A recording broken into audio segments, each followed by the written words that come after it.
In a world where systems of oppression benefit some and discriminate others, allows for everything to remain the same no matter how much noise we make, we are here to provide some real behind-the-scenes conversations your marginalized peers are having.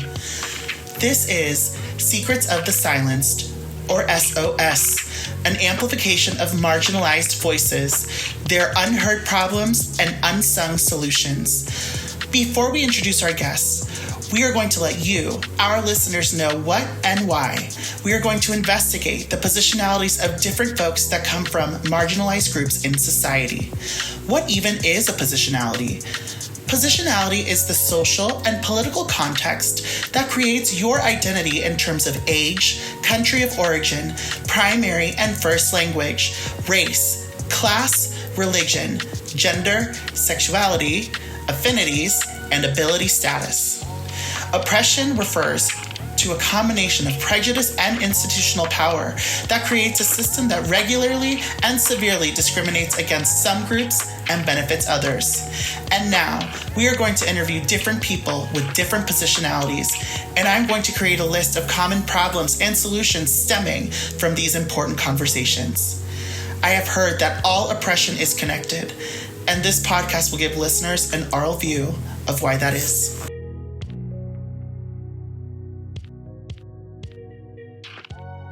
All right, welcome back to Secrets of the Silenced, or SOS, an amplification of marginalized voices, their unheard problems and unsung solutions. Our next guest is Mrs. Helai Rutan, is a graduate of James Madison University with a Bachelor of Music and Music Education. From Fairfax, Virginia, Mrs. Rutan discovered her love of choral music at Robinson Secondary School under the direction of Michael Horansky. Ms. Kareem also completed her student teaching in Fairfax County at Liberty Middle School and Annandale High School. And that was under Brian Case and Pat Vaughn. During her time at James Madison, Ms. Kareem sang in the Madison Singers and the Masterworks Chorale. She has been fortunate to study under the choral direction of Dr. Joanne Vander Vakromi, or Dr. V, and Dr. Bryce Hayes. In 2016, Ms. Kareem had the privilege of winning the James Madison ACDA Collegiate Conducting Competition. Ms. Kareem has worked with various choirs, including the Shenandoah Valley Children's Choir and the Children's Chorus of Washington. Ms. Kareem opened Loudoun County's Willard Intermediate School as its first choral director in 2018. Her ensembles received unanimous superior ratings in both performance and literacy in the school's first year. Willard Chorus grew the choral program from 126 students in 2018-2019 to 253 students in 2019 to 2020. That is a lot of kids. She continued on to Lightridge High School with her Willard Intermediate students for the school's opening in August of 2020. When Ms. Kareem isn't singing, she enjoys attending student extracurricular events, keeping up with the latest fashion sneaker trends, and keeping up with her favorite sports teams and reality TV shows. Same. Ms. Kareem is beyond excited to be a character member of Lightridge's music department and continue to make music with her students. We welcome Helai! I'm so excited! Yay!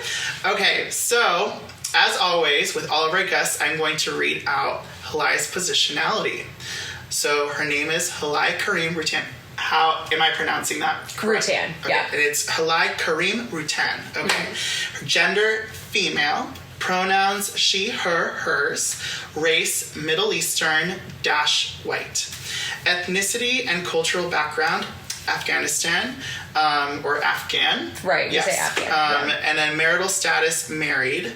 Height is 5'3". Mental illness, NA, disabilities, non-applicable. Romantic affinity, straight men. Class, upper middle class. First language, Farsi. Age, 29. Level of education, bachelor's. Primary language, English. Religious affiliation, agnostic. country of origin, United States of America. And I gave, just for context for our listeners, I gave a brief pause at 29. I know she's shaking her head because her 30th birthday, it's coming up. Well, not for a while, but I'm dreading it already. She's just dreading it. Okay, let's talk about that first. Okay, what are you dreading about turning 30? I think that with COVID, like, my young years, or the middle years of my 20s went away. It took away, like, 3 of the years that you're supposed to really have a lot of fun, and, like, all of a sudden you have this money from having a real person job. So I just feel a couple of years were stolen from that time. Robbed. She was robbed. I was robbed from the times. So I really wish that, like, that era of the 20s would be around for just a little bit longer. But I'm excited to be 30 for the sake of, like, moving on to that next chapter of maturity, too. So it's a yes and. Yes and, right. Yes, the ending of my 20s or your 20s were robbed, and you're ready to enter 30, but also you want to have fun, and you want to maybe still make a little bit of what you lost in the same process. Right. I Exactly. love that. So the next thing that grabbed my attention was when you said race, and you said Middle Eastern - white. Why did you put the -white there? Yeah, that we, as Afghans, we talk about this all the time. It's like the running joke in our community because we don't know what freaking box to check. Technically, we're a part of South Asia, so you could consider yourself Asian. But we, as a country, also are an Indian, so we don't relate, I think, to that same South Asian culture that our neighbors in India do, where Afghanistan is made of a couple of different tribes. Some tribes are attached to China, some are attached to Pakistan and India, some are attached more so to Iran. So Afghanistan within the country has a lot of different identities. So depending on who you talk to and what quote-unquote tribe you came from or state or area you came from, that changes. I think for me, I'm very white presenting, so I always check the white box because Middle Easterns, like if you're Lebanese or if you're from Morocco, like those countries are considered white. So I relate more so to that side of the Middle East than I would to the Asian box. We need our own dang box is what we need. Yeah, well, and it's I relate to that too, being Puerto Rican, because we come in just all different shades, and due to the mix of the Tainos, the Black Africans that came through slavery and Spanish colonizers, with that mix, as I'm sure it is with maybe a certain Afghan families or Lebanese families or Indian families, you might have, skin color. There is no biological marker that'll determine what kids are you going to have? What will they look like? And so I remember we had this conversation about you being white presenting or you perceiving yourself as that. And then you showed me a picture of your family.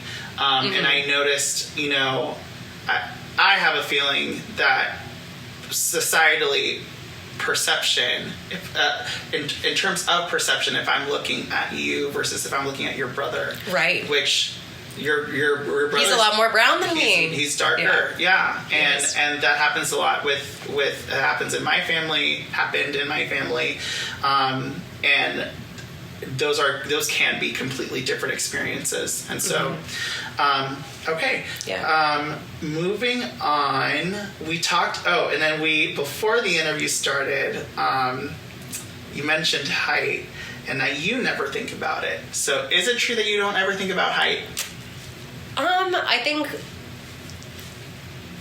think about height when I notice someone tall or someone under 5 feet, but I don't really think about the in-between. Okay. Yeah, not really. And your first language was Farsi? Yeah, I spoke Farsi growing up. Did your parents only speak to you in Farsi, or were you also introduced to English prior to your start in public school education? No, so I was only fluent in Farsi and learned English through kindergarten when I started the school system. Mm-hmm. Going, if you can remember that far back, was it ever, do you have memories as like a 5-year-old being overwhelmed? No, I actually remember the only time that I was frustrated was I was trying to draw something in kindergarten, and it was an egg, and you were supposed to write down egg, right? And I didn't know what the word was, and I was very mad that I didn't know what the word is, and I was like, the thing that you put salt and pepper on, and no one knew what I was talking about. So it was very funny, but most of the time, I don't remember it being a stressful transition. I think kids learn languages fast. I'm glad that, I think I will do the same thing, have my child learn Farsi and German, because my husband's German. Cool. Growing up, and then English as, fingers crossed, that's what we want as a third language in schools. No, and I think, I'm sure there are studies somewhere out there, because children are sponges, and I remember I have seen kids that young pick up to 7 languages, I think. There was one kid that I met that was like that. But yeah, the more the merrier, I feel like, in terms of languages. And let's go ahead and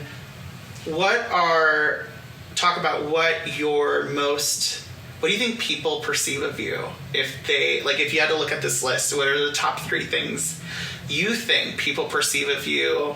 And this is a podcast, but then considering what happens within the choral spaces, so I guess you can kind of center in there first. So like when you're at a conference maybe, or maybe adjudication, or I don't know, any environment, or maybe when you were an undergrad in music school, what were the top 3 things that you felt from this list that people perceived of you first, second, and third? My name has always been like a really huge thing. Okay. Because I think on the outside, I don't look very different from anybody else, so you wouldn't really notice anything. But as soon as people look at my name tag, it's always I've never heard that name before. Where are you from? Not the where are you from. Oh my gosh. Oh, where are you really from, right? Oh my gosh. So I would say the main focus being on that. I think the rest of it doesn't really, pop out too much. I don't really share too much about where I'm from, or what language I spoke growing up. People don't really ask, to be honest, in these kind of spaces. A lot of conversations aren't really surrounded around that. Isn't that interesting? Except for my name. People ask me about my name always. That we don't talk about that, and it's like we're in choir and we like sing in different languages, supposedly.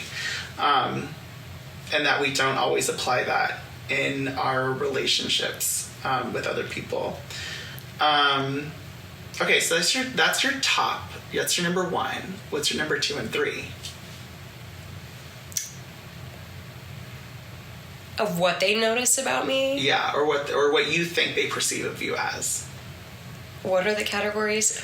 So you mentioned name. There's gender, pronouns, race, ethnicity, marital status, height, mental illness, disabilities, romantic affinity, class, first language, age, level of education, primary language, religious affiliation, and country of origin. I would say age. So age is your number 2. Age is number 2. And then if I had to pick a third, I would say married, because I think people look at people's hands a lot. I hate to say that in a podcast, but... Okay, we're going to bookmark 3 for Sorry. a second. Let's go back to 2. 2, you said age. Age. Why do you say age? I think young choral directors are told that they're young a lot for a very long time. Do you think this happens to all young directors, or perceive of that? I assume so. All types of young? All types of young. I've seen it a lot where it's like, oh, you're so young, you're the new one, you're the baby, right? And then for whatever reason, that really continues for a while. But I think it also comes into play with how you carry yourself. I'm very carefree. I'm still really close with my students. I love keeping up with what the youths are doing, I guess. I don't know. Well, how I dress, I don't dress old. But I don't know if that's even a thing. Yeah, what does that mean? I dress very similar to my students versus my colleagues. Let's put it that way. Okay. So I think that that's what I'm trying to navigate of what does it mean? What does age even mean in this world? Does it even really matter if you just exist in who you are? I also feel that past generations and specifically the boomers, I don't know if I've talked to you specifically about this, but like I know my parents and several people's parents that got married when they were in their early 20s. Right. Like I'm talking 20, 21, 22. Right. Getting full-time jobs, buying houses, like adulting was happening way earlier. Right. And a lot of it was just because that was the way it was. And so I think with that came, okay, we must do the adult thing, which means we must look the adult part. And I don't feel like, at least as a millennial, and I don't know how you feel about this, I don't feel the need, and this we're not monolithic, as another one of our guests said, but I don't feel the need to dress how other teachers that were close to my age when I was a kid might have dressed like. If that makes sense. Sometimes I second guess myself and wonder if I should to mix in with the norm. Not the norm. I mean, we have plenty of young directors in our area and in our community, and we have seasoned ones too. I don't like the word old. I want to prevent that, but right. I think people joke about that all the time. Oh, I'm so old. Oh, you're so young. I've been around forever. That kind of... Right. I think that conversation is so interesting that we always do that to the newbies.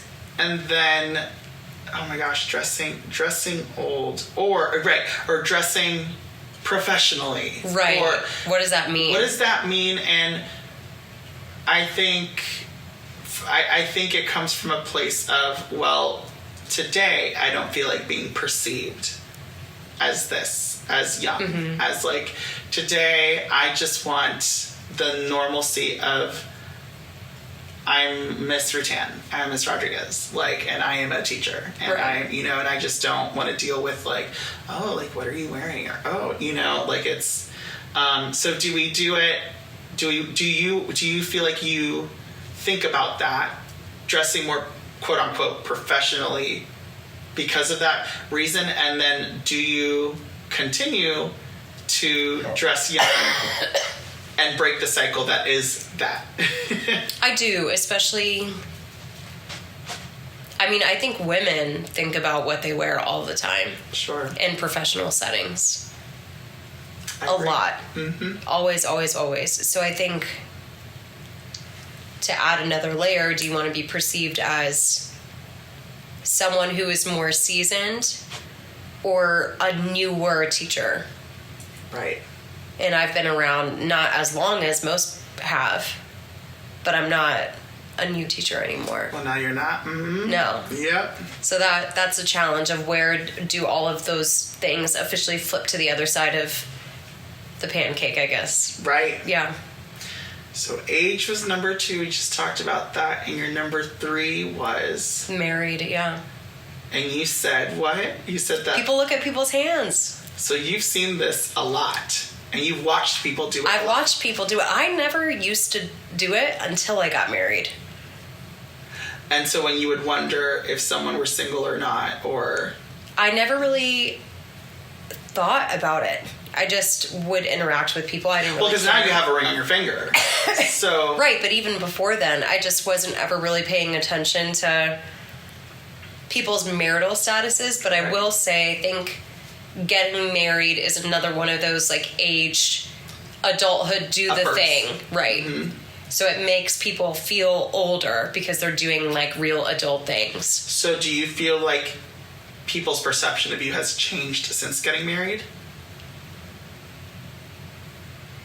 I don't know the answer to that question. I think... Like, have you noticed any kind of behavioral changes? And I'm talking, in the choral space, from colleagues. I will say, oh my gosh, I hate this part of the whole thing. I am so excited to be married. What I found really disappointing through the process was the amount of congratulations that comes from marriage versus your own successes in your life. Like, congratulations on this degree or this incredible concert that was so moving. Those are things that are more meaningful to me than congratulations on the fact that you found a partner. That should not be like a congratulatory thing. Even the concept of weddings. Like, why are weddings when all of your family decides to get together and celebrate you? Ooh. That was really, really hard for me because I felt like I was so much more than just a wife. A wife. Yeah. To get married to. Like, that is your ultimate success. Right. And I'll never see all my family in the same room. Yeah, that was worth them coming together. And people taking your bachelorette party, right? That was the first time that I got to choose a trip that me and my friends went on. And I was like, what about when I got the job at Lightridge? That was so monumental for me. We should have gone on a friend trip then, right? I don't know. It's culture. That culture that I think Americans have created. Well, the world, I would say. But Americans do this bachelorette, bachelor trip, bridesmaids, like all of this. There's so many things that Afghans don't have in our weddings that was a cool learning curve for me. We only get together it seems like, for weddings or funerals, which is really sad. It is. We say that all the time in my family. Weddings, funerals, or graduation. So I'm glad that people are celebrating academic success, but still. At least there's one thing that's not marriage or death. Okay, what are the 3 things that you think about the most of yourself? And maybe there are things that people might not think about. Or are they the same list?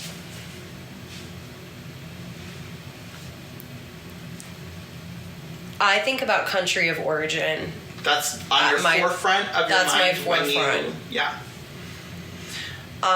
For not the sake of the country, for the sake of the culture. Why? Because it took me a long time to learn how to interact with American adults versus what I've been taught. And what are the differences in interactions between what you've been taught at home or from your culture versus what you've learned in American culture with adults? The elders and the adults are always right. In American culture or in Afghan culture? In Afghan culture. Okay. So, like, you must respect what has been laid out before you. So then when you're in a professional setting like VMEA, ACDA, and we're trying to make positive change, having a disagreement or politely, respectfully, of course, disagreeing with an adult, even though I was an adult, like that's a struggle for me. To tell someone who is older than me that I disagree with them. Would you care to tell our audience about a certain interaction that happened today? You can name, I think people can be anonymous. I'm so sorry. I feel like I'm calling you out, but I'm not. No, it's okay. I just feel like this is a perfect example. You know what I mean? And this is a new thing because I think if you would have asked me years ago, I would have never said anything. Right. But now I'm, She's 30, or about to be 30. About to be 30, right. We talk about this She's a lot. Married. In the Afghan-American space. Like, we talk about the hyphen, right? You're 2 things. You're Afghan, you're American. Right. But we talk about between the hyphen. So when do you lean more towards one side of the hyphen versus the other? And, like, today, for example, in that situation, so what happened... We're having a conversation about various types of sight reading that were offered within the state. Cool, great. We were considering, and none of this was actually what came to fruition, but the discussion was about we have 152 different voicings that are offered from middle school to high school. Fantastic. They were taking a look at potentially removing some of the options at the top end of that challenge level. And one of the director, and I was frustrated by that because I would love to push my students to the top of the ceiling as much as I can, whether or not, they're successful the first time, second time doesn't matter. Right. They should have the opportunity to try, to be limitless. That's what our goal should be for our students. And one person said, devil's advocate, you could still challenge them without it having be an option on assessment. And I said, and I actually gave a rebuttal, was like, well, if there's an option for all of the ends of the spectrum on the opposite side, the same should be offered at the top.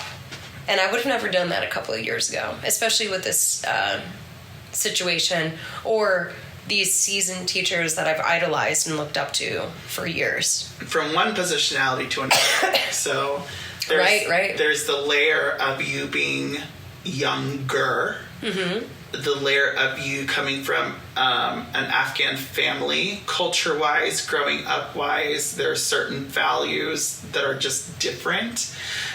And that's where I'm going to stop the bookmark right here. Let's talk about that value system, because I think there's a lot of similarities between other brown people and that. Brown people get it, I'm telling you. Well, it's the notion, it's the same thing with when my parents, and in the grand scheme of things, visually, I am not that brown. But when I'm darker than both of my parents, but when my parents open their mouths, that's where immediately the judgment from mostly, or at least growing up in the 90s and the 1000s, I don't know if you can relate too, if your parents have an accent either. Oh, yeah. But if you're interacting with white cishet straight people, probably coming from a more Christian and conservative backgrounds, and they hear your parents talk just like they heard my parents talk, there was a little bit of poking fun. There was a little bit of there's a sense of they don't take them that seriously, and there's a second class citizenship thing happening. At least on my side, that happened a lot. For us, the biggest challenge, and I think me and my brother have big conversations about this, was the post-2001 9/11 type situation. Oh, and that, for y'all, we had a really, really hard time, especially being in kindergarten or first grade, and all of a sudden you don't know why your white friends don't want to hang out with you anymore. Whew. And I honestly don't blame them or their families, because that's what the media was feeding them, right? Is that all of us, quote unquote, right, are scary. You can't trust them. You don't know what they're going to do. They might come for you. They have information. They're working with the people who did this, all of that stuff. It affected my brother a lot more than me. What I did to combat it was just turned on the whiteness to the 100th degree until after I graduated college, to be honest. Well, and that's the ding, ding, ding moment there. Yeah. You turned on the whiteness to the 100th degree. But I will say my parents never gave a crap at all. They lived their lives.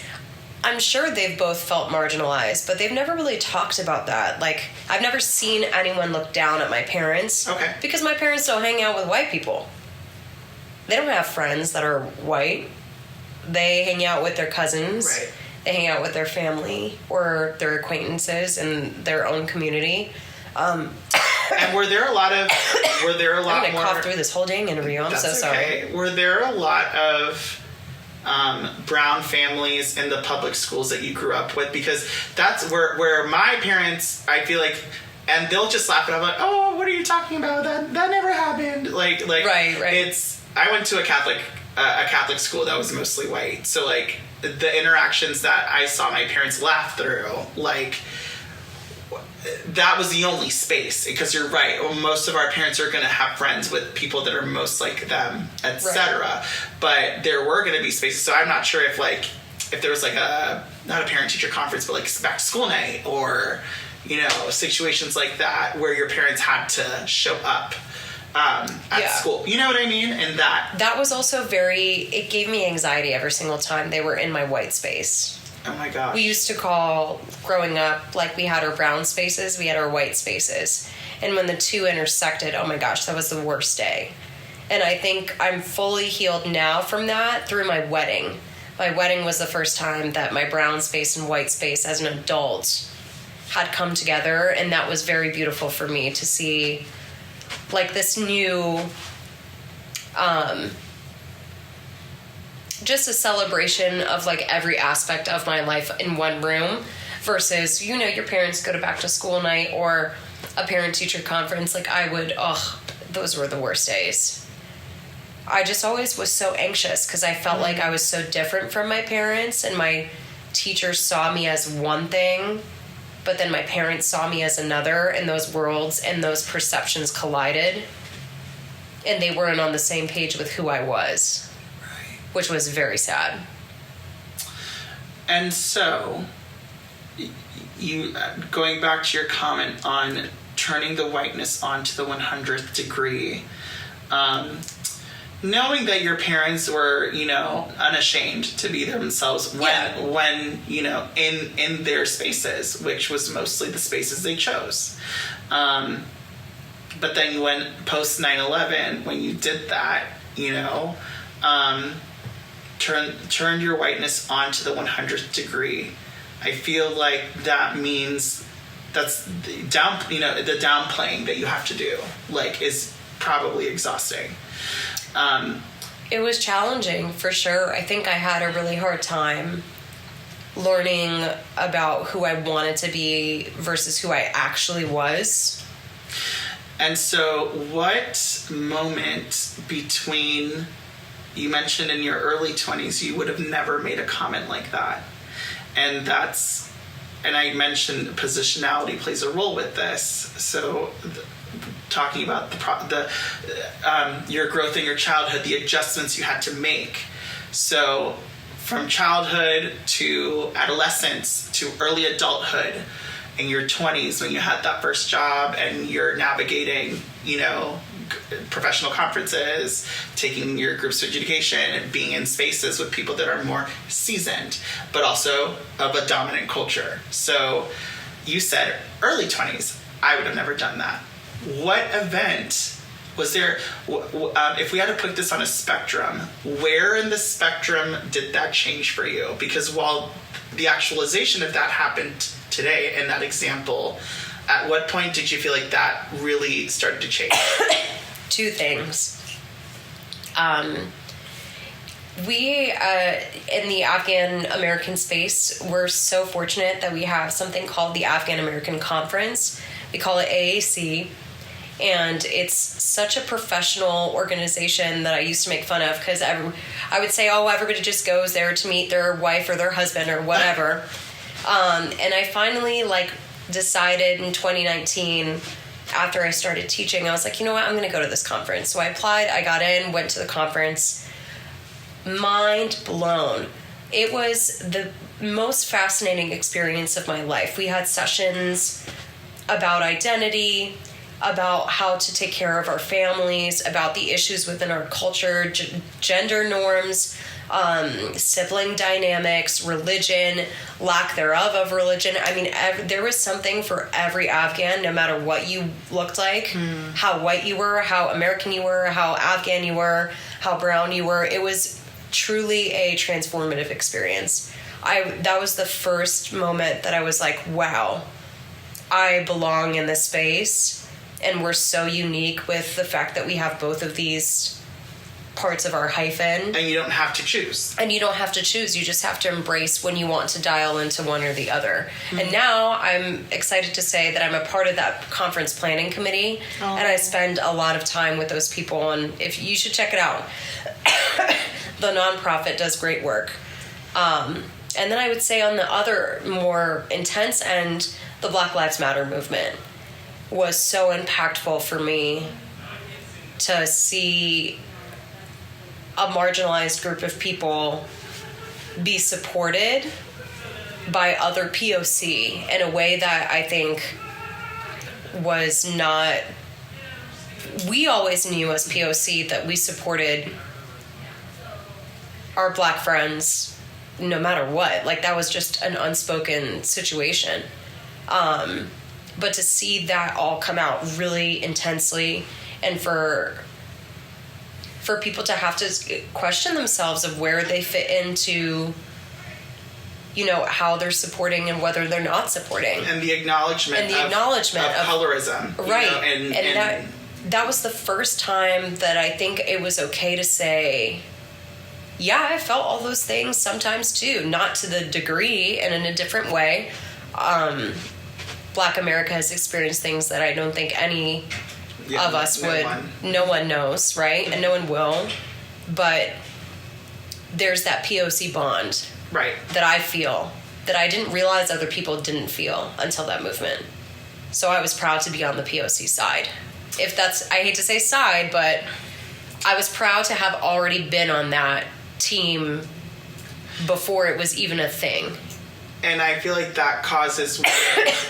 I definitely felt similar to you post-2020, and I felt impacted to say things, or to say more, or to not just sit pretty and quiet. Like... And that's why I don't do that anymore. I don't just sit pretty and quiet. Right. We can't.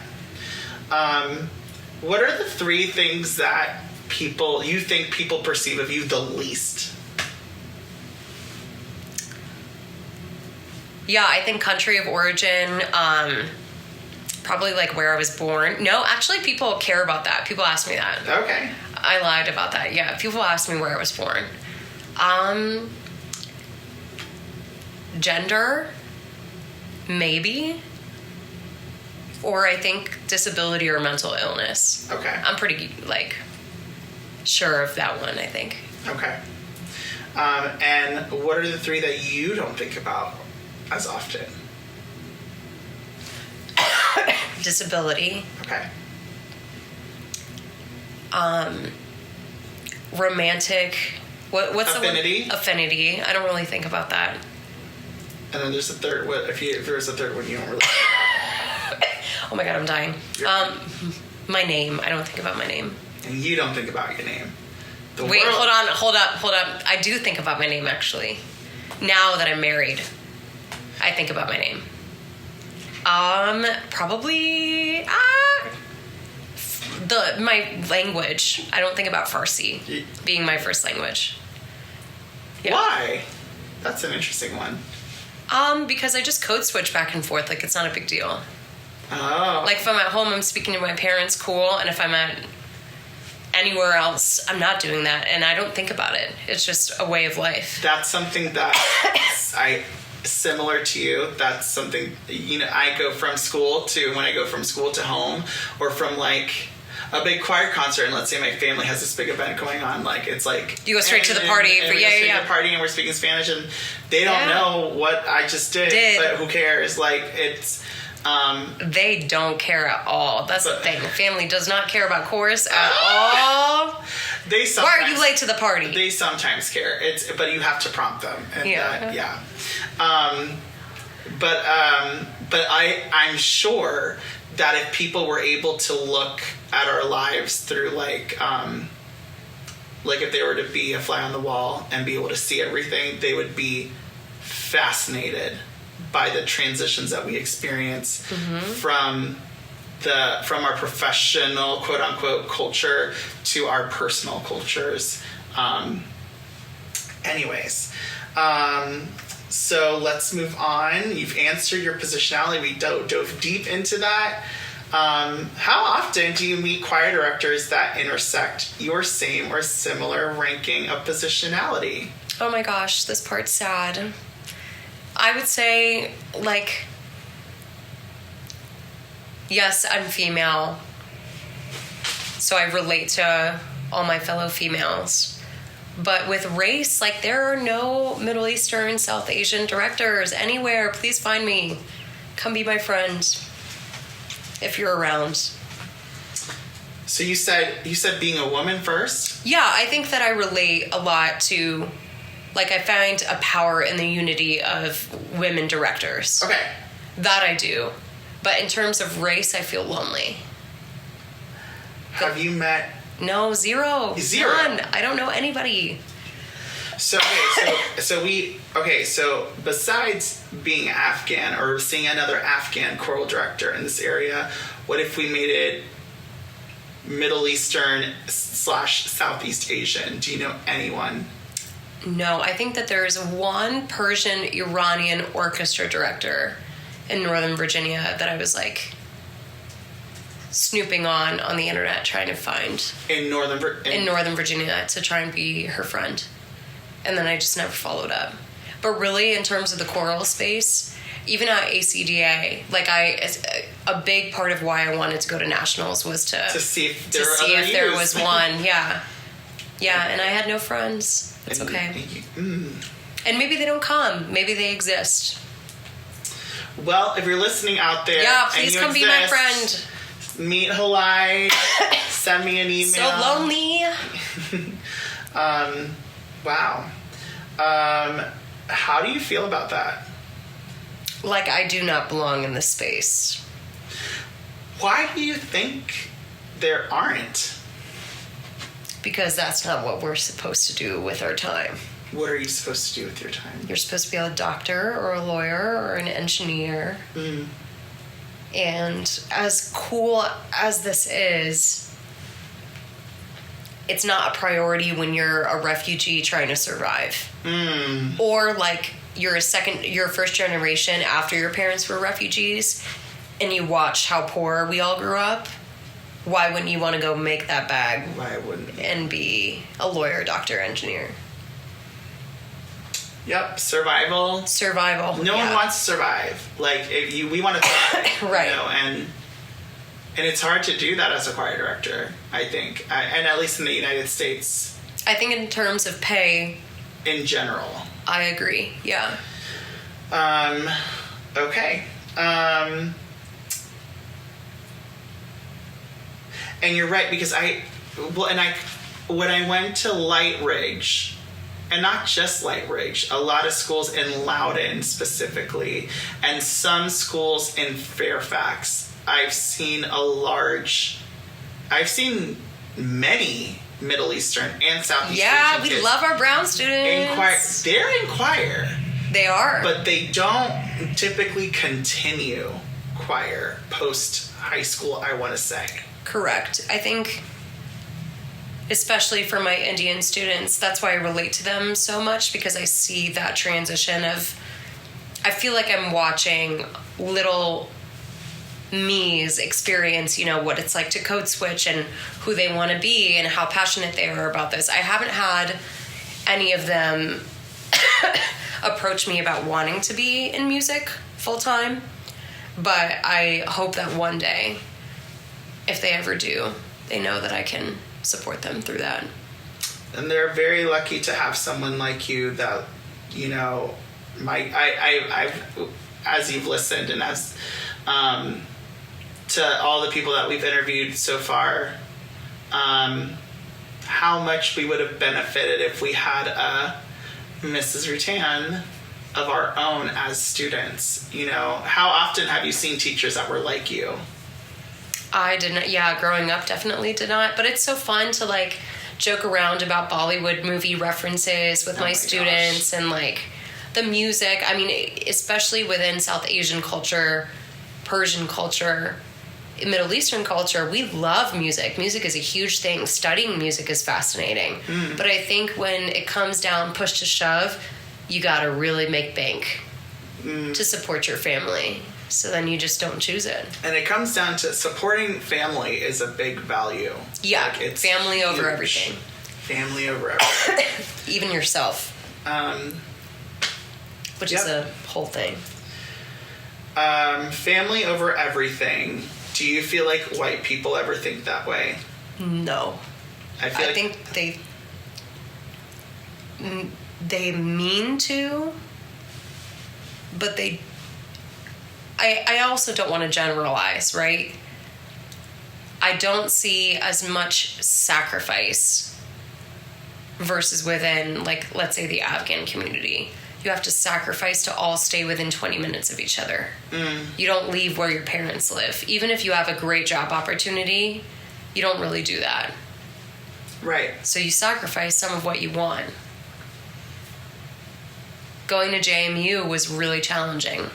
I was the first kid that went somewhere away for school. And I'm sure that was overwhelming for your parents. Oh, they were so embarrassed, I think, by it. And maybe not embarrassed, more like concerned. Why her? Why are we the ones that have to experience this for the first time? Wow. Yeah. Yeah, that's different. It is different. What is your perspective of visibility and interactions, professional or otherwise, between choir culture and your positionality? One more time? Yeah, I know. It's an interesting question, and I left it broad for a reason. What is your perspective of visibility and interactions?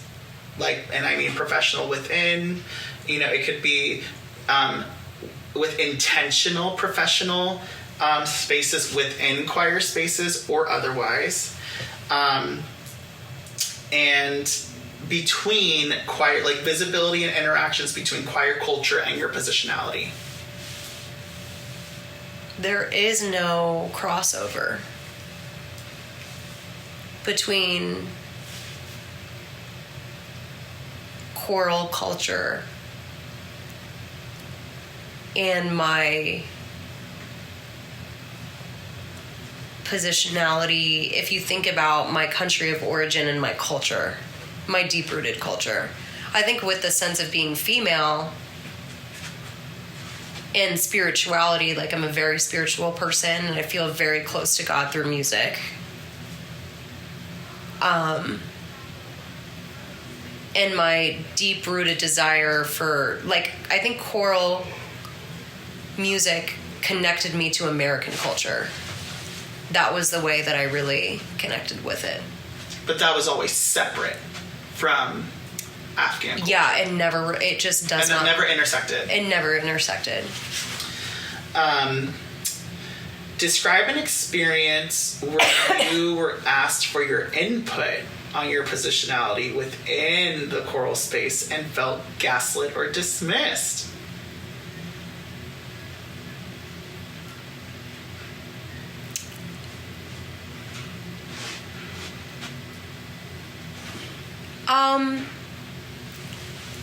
I think not dismiss. I wouldn't say dismissed or gaslit. Both of those things I don't think are true for me. What would you More say? so, the diversity hire. Ooh, yeah. Right. We're gonna go there. I feel today. like I have to question whether I was given the opportunity because it was cool at the moment to hire the different person. Ooh. Or if it was because I was really the best fit. What makes you say that? I opened 2 schools in my career, my short career. Okay. And that's not normal. But there has to be something that prompted you to maybe think in that direction. Unless you don't want to share, which is totally cool. We can edit this out. Yes, I've had multiple people who are good friends of mine, good colleagues of mine, and good leaders within the hiring worlds say or not say or insinuate, I think is the word in English, insinuate. Yeah, insinuate, I think would be the right word. That concept of being the diversity hire. I feel like I just became Z-Way It's in the choir world. It's sad. But and that took me a long time. I'm happy to say now, especially this year, I'm over the imposter syndrome in the sense of right now, I'm not the diversity hire anymore. Do you feel like I'm so much more than the diversity hire now. Do you feel like because you thought that you had something to prove? Always. I think within the music world, everyone feels that way anyway. I agree. Mm-hmm. My poor lungs, oh my God. But I think it just increases for POC. I agree. And for the sake of my family, I had to make this really legit for them to yeah, you understand. Just have to prove to. No, you had to be good. You had to prove to everybody. Yeah. Family and colleagues, and the school. Right. That's a lot of pressure to open a new school, I'm sure. Yeah. Because you're the first one. Right. And they're expecting a lot out of you being the first one, I'm sure. Describe an experience, and you pretty much just did, unless you have another one, of intense imposter phenomenon or imposter syndrome due to your positionality. I mean, I still feel that. I feel very lonely in the space.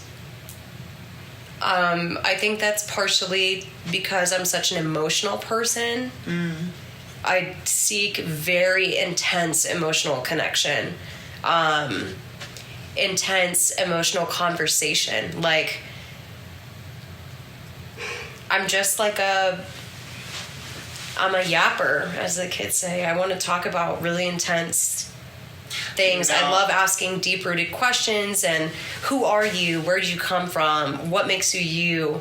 I want to have those conversations all the time. I don't think that makes you a yapper. I've seen people that are, I feel like yappers are people that talk about absolutely nothing forever. Just the surface forever. I feel very lonely in the surface forever, and I feel like sometimes we all dip our toe into the water and we're like, oh, we should definitely do this more. And then we never do. It's like you're like a unicorn floaty in the Atlantic Ocean. For real.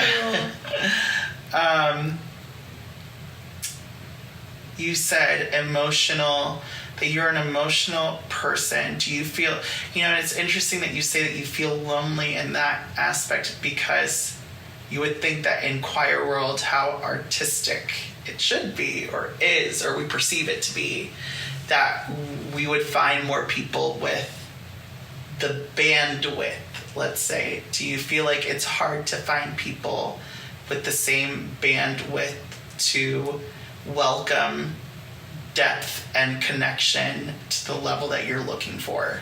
I learned this in therapy. Shout out to my therapist. We love him. He said that expecting people to be that way is not fair. Mm. I shouldn't... It's like a gift if it happens, because that's genuine connection for me. Sure. But if someone wants to come to a conference and shoot the shit, pardon my French, with their colleagues and live it up for a little bit to get away from the worries of the world, they can do that. And and that is just as valid. And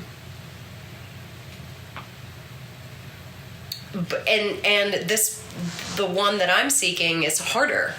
Mm-hmm. It's harder to dive into. Yeah, I could see that. Yeah.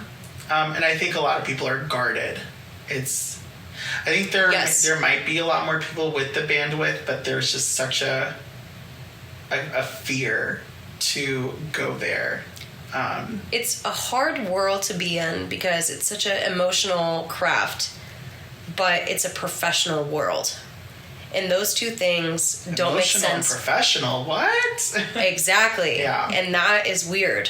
That's a weird space that doesn't exist in other professions. In a lot of other professions, it's true. Yeah. Honestly, in any of them, except for in music.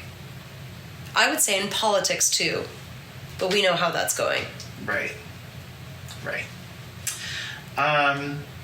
Do you feel that your positionality is represented well in our professional organizations? Hard no. Where my brown people at? See you soon. what figures in choral spaces, due to the absence of seeing yourself either represented or acknowledged, I would say both, who did you find inspirational to you to love choral music and go into it? Oh my gosh. Shout out to Mike Horansky, man. I loved, like, the culture he created at my high school, what he did for me and my fellow classmates. I mean, we still to this day are such close friends. Oh. He's just a really good guy and a good teacher and an authentic person, where I felt like even with the whiteness turned on or whatever, I don't think any of that would have mattered. He just loved, he still does, loves his students for who they are, and provided incredible opportunities for us. And I found the space to just be magical. The chorus room, the profession, the conferences. I found it all so fascinating because of him. And he opened that whole world to us. Not just the fact that our school existed, but that the whole choral community existed. So I fell in love with it through that. And he would you say he like welcomed you to it? Oh yeah. With open arms and said, you can do it too. Exactly. And never made any of his students feel any type of way about differentiation. And there were all sorts of kids in Robinson Chorus. And I always paid attention to how he interacted with us versus other people. And there was no difference. Even back then. So he's a good guy and a good person, a good teacher. Yeah, he's just top of the line when it comes to him. See, and I'm not just trashing white people. Do you see this? Yeah, that's what I'm saying. I don't want to do that. We don't only do that. We celebrate everyone that does the right thing, and I have to agree. He's awesome, and proof that we can all be welcoming and that we can all create space for different kinds of people, for marginalized people, it is our responsibility. It can be done, and Exhibit A. So thanks for sharing. Do you feel there is access to repertoire representing your positionality? No, that's a whole nother challenging part of the conversation, I think. Religiously, it's not within, like, a lot of choral music is deep rooted in praise and in the church, right? Where for Middle Eastern countries, and specifically with Islam, it's not a part of that culture. There isn't, praise music does not exist. It's more of like recitation that happens of the word, right? I guess we could put it that way. I've done like extensive academic research on this. This is my nerd era. Come on, nerd. There are some pockets of the religious praise music that does come from Islam, that it's not widespread throughout country. It's like specific countries only utilize that kind of music. Yeah. So I think when it comes to, well, also, okay, choral music is a Western box. So who be learning how to write and arrange for SATB? You ask a Middle Eastern person what SATB is, they have no idea what the hell you're talking about. They don't know how to do, like, and I'm not saying they as in, we just don't do that. Like, you have instruments and then you sing poetry on top of the instrumentation, and there's no harmonization is not a thing within our culture or within religious spaces. Okay. Yeah. So one day, I would like to do that. That's awesome. That'd be so fun. I love it. I went on a whole ass tangent. Sorry, I need to stop cursing in this. Well, no, it's just, you just had so many ideas, and I feel like I saw you just like and I want to do this, and I want to bring super this nerdy light, about and, this stuff. Yeah. Well, no, but also like, do you ever get exhausted thinking about that, and then like, and then I don't know. I feel like I want to do things, and let me not project onto you, because if you want to do all the things and you genuinely have no like tiredness to it, then by all means, kudos to you. I definitely feel pressures for being a trailblazer. You know what I mean? Like, right. Being the first to do it, and then I've seen what happens to our colleagues peripherally who are not of the same positionalities as us, but who are marginalized, and the tokenization that happens, the expectation to check a box for other people. I think that worries me a little bit more. I have like a probably not popular opinion. I don't think that we need to create choral arrangements for all cultures. Okay. Come on, hot take. Tell me why. If it's not authentic to the culture, trying to fit it into the Western box does not do it justice. So when I see these Arab arrangements, it's not real. We don't do that. You're right. We don't do that. Like, that's not a glimpse into who we are, which is the whole point of your students singing music from different places and from different people. That should be the intention. Like, that's why I love Cindy Guillaume's music, because it's a true... His rhythms are utilized from specific instruments within Haiti. The words are about his experiences within Haitian culture. When he talks to you, he just emulates all of those things and wants the world to experience this beautiful place. The music that you buy on J.W. Pepper when you type the word Arab or Persian or whatever, like, that's not a thing. We don't do that. So just come and listen to our music. Come to the cafe and listen to our music. Don't J.W. Pepper my culture. Don't Hal Leonard my culture. Yeah. I was going to say, don't insert composer here, but I'm not going to call out. Right, I'm not going to call out right. white people right now. Yeah. That arrange. There's beauty in the division. In music, there's beauty in the division as much as there is in the collaboration of it. Sure. Who does it really well is Jacob Collier. Like, if you listen to his album with the way that he included a lot of that sitar that happened in some of those pieces, he did that. It was a glimpse into those Indian sounds, because he's all about sound. Right. But you don't need to write an SATB arrangement of something that doesn't exist. You probably could for, like, Bollywood music, because that has a lot of Western influence in its writing. Sure. Sorry, I could go on this for hours, no, but you know what I mean. Love it. You know what I mean? It shouldn't. I don't think that it needs to exist, and I don't think my kids care.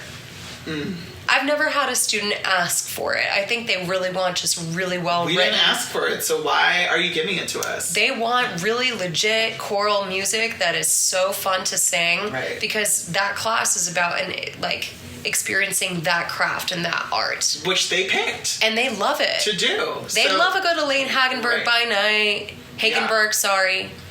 Elaine Hagenberg, a lot of them are, I mean, it was mostly millennials, I feel like us, that grew up with more Eric Whitacre. Oh, my kids love just a glimpse. You just did an Eric Whitacre piece. They love a glimpse into this specific culture. Right. I mean, we go to English class to learn American English. Right. American history. Right? They chose this, but if you got a cool piece from Cindy Guillaume or like a really authentic piece from another culture that is a glimpse into that world, do a whole lesson on it. And if you can't, don't do it. Don't do people's music. Just, J.W. Pepper is But we do. very frustrating. When she says we go to learn American history, we do mean all American history. Amen. All of it.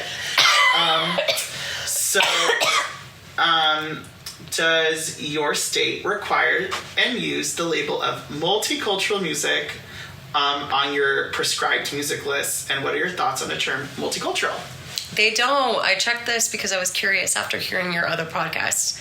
We just do everything's divided by voicing, which is great. So go Virginia. We do have positions in ACDA that are labeled multicultural, and I am that person. We do?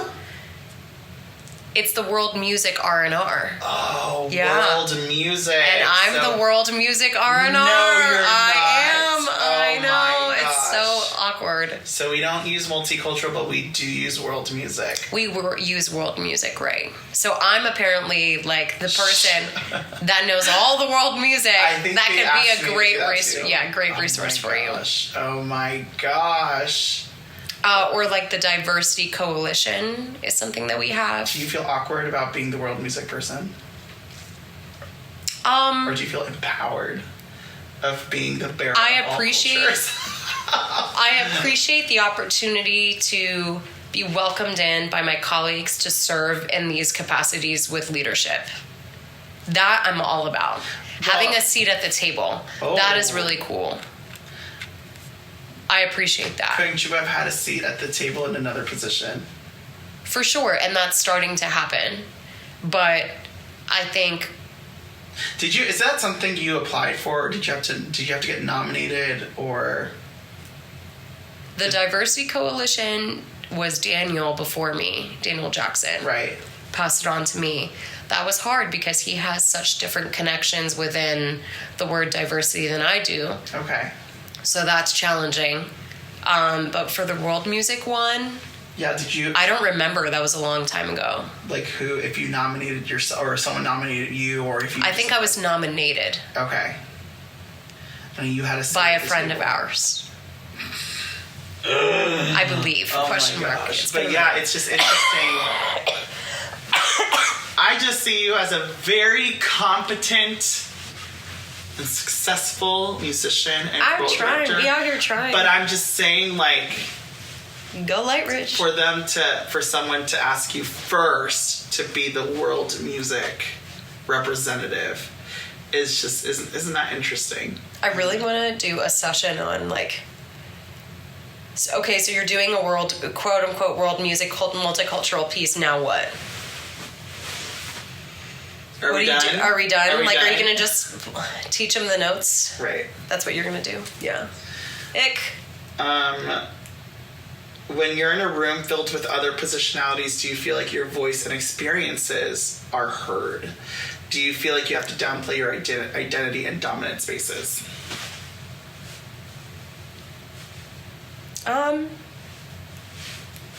No, there's beauty within, I keep saying this, like the Afghan American hyphen. You turn on one side of the hyphen depending on what you're feeling that day.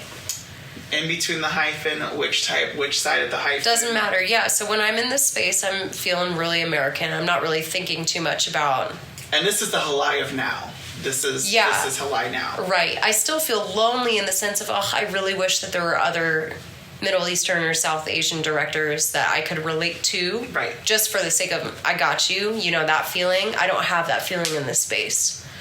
But from the sense of, like, my views being heard, my colleagues are great.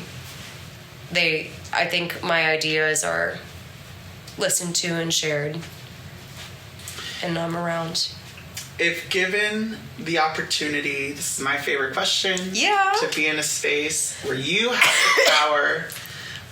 the power, to change the ways of the dominant culture, what would you say? And I'm giving you the magic wand. If you had the ultimate platform, not only the microphone, but the literal act of change, like, what would you say? What would you do? In the choral space. It can be the choral space. It can be outside of the choral space. It could be all of the above. I think in the choral space, I would say more conversation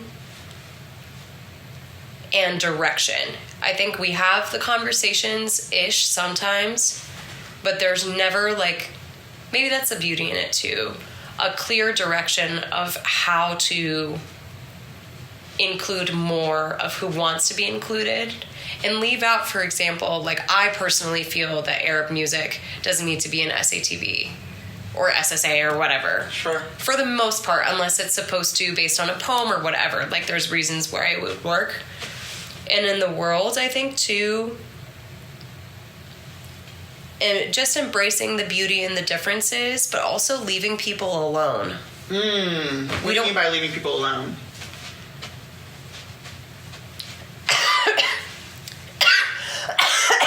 Jeez.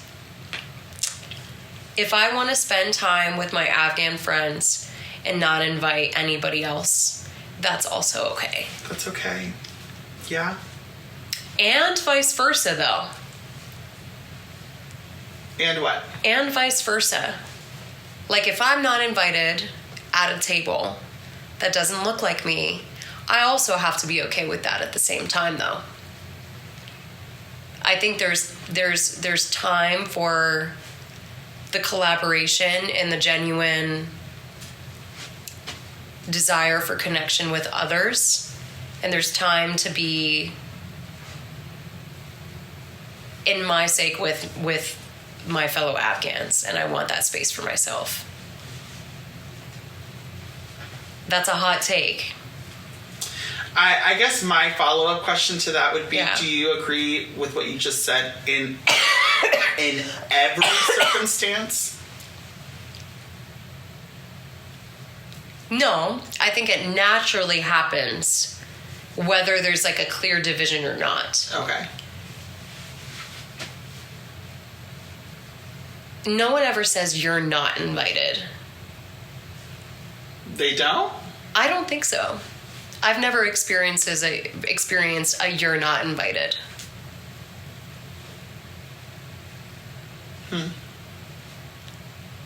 That's a whole different follow-up. That is a whole different follow-up. You've Because never experienced that- it? You can't sit with us? No, Oh, well, because lucky because I'm passing.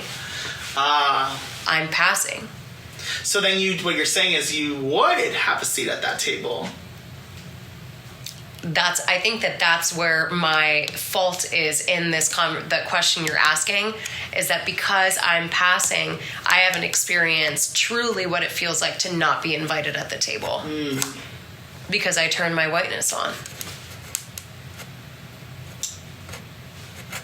That is awesome. That's awesome that I love how that, like, the segue to that. And Yeah, the realization to that. yeah, I just had a big realization with that. Dang, crazy. I'm so excited about this podcast. Isn't it interesting how, like, it's just all...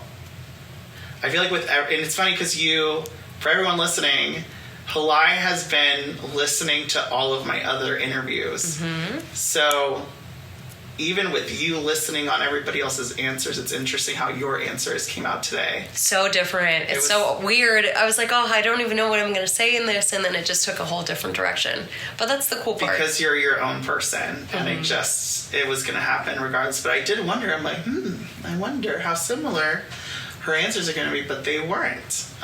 So at least some of them were, they were, but the variation was cool.